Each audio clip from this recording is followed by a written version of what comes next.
The truth is, he is in back-to-back years of statistical average play, but he's still getting to the Super Bowl, so you forgive all of that. And he's won one of those two Super Bowls, so you forget about the end of the year.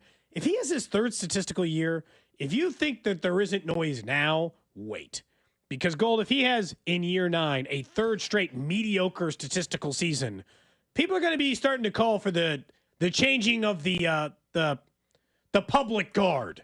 And they'll entertain those conversations even more than we're used to. That's all. You are talking about random people on social media? You talking about awards? You talking about what are we talking about? I think even Kansas City. I think amongst they'll start to be I think people will begin to fear the plateau. And that Mahomes has hit the peak level of he's ever hit. And that now what he is a 28 touchdown, 11 interception, sub 4,000 yard guy. Okay. Because 3 years ago, he threw for the most passing touchdowns in the league and for 5,000 yards. So nobody was complete. But 2 years in a row now, he's been pretty average.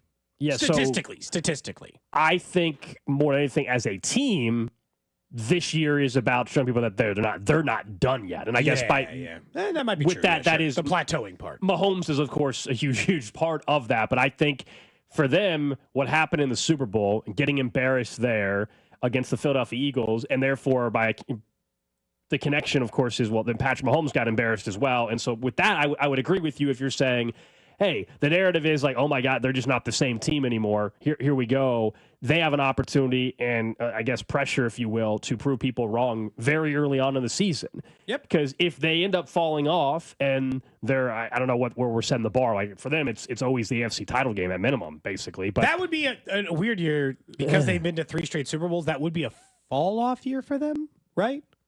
We agree? Losing in the AFC Championship game, anything before that's the worst year Patrick Mahomes has had as a professional. Then people, if he has another 27 touchdowns, 12 picks, 3,900 yards, Golden, he loses in the divisional round, well, then people will absolutely be calling it the end of his dominance era.